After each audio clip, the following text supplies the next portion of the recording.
Okay, so we're trying to get some intuition about k. So k is the wave vector, the modulus of k is the wave number. And previously we showed that we have to remember that when we have waves, we also, along with the propagation direction and the velocity, we also have a lamination of phase fronts. So this can be written as AE to the I kx minus omega t. And what we have here is a surface of constant phase. So k dot, let's call that x, like that. This gives us a constant amount of phase, a phase front. So this is the equation of a phase front.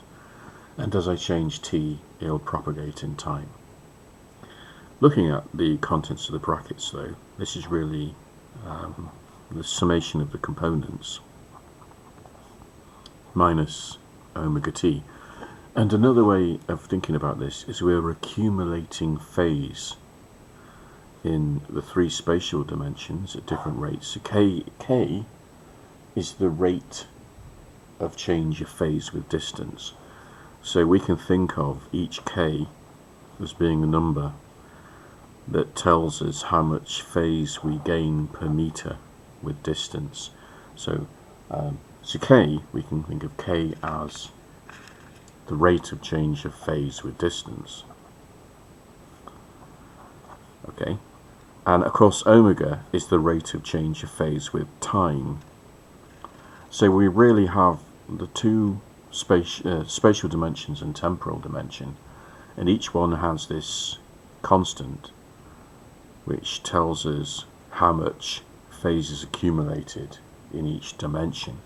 So in actual fact we are adding phase in the spatial dimensions and we're subtracting it in the time dimension. I could literally imagine, if that's my wave, freezing time like that. So that's where my wave is at the moment, assuming I've got phase fronts like that.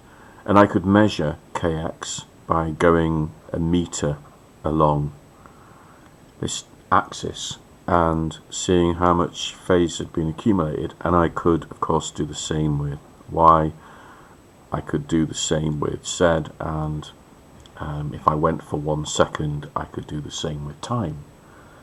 And the total phase accumulated in these orthogonal directions is what, because when I travel I will travel a certain, because my actual travel direction has got a certain amount of x distance, a certain amount of y z, because of course it's a velocity.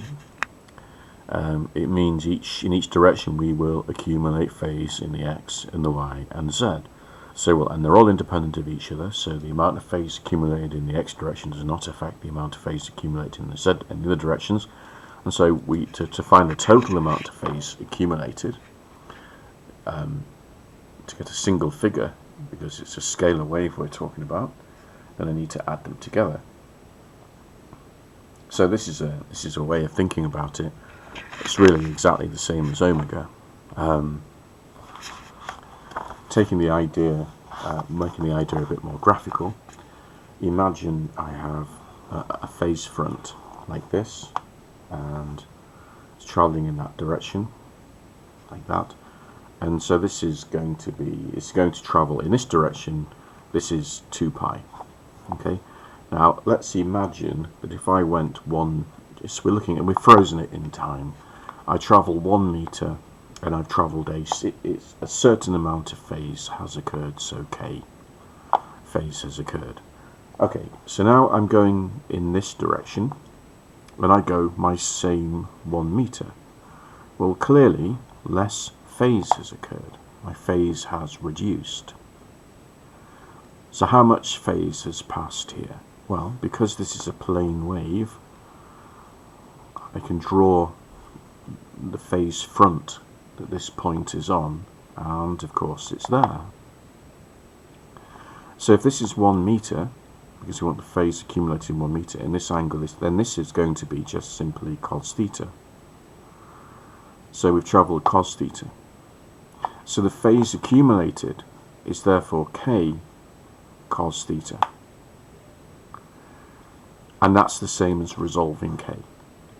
So in order to find the phase accumulated in any particular direction, we can simply resolve k, because essentially we are resolving a 1 meter distance in that direction, and then because it's a plane wave, we're saying, well, how much phase must have accumulated. And this is the reason why we can resolve. And if we can resolve into the 3 Cartesian axes, and therefore we can express k as a vector kx, ky, kz. And it inherits these qualities from the fact that, essentially from the fact that distance is a vector, sorry, displacement is a vector.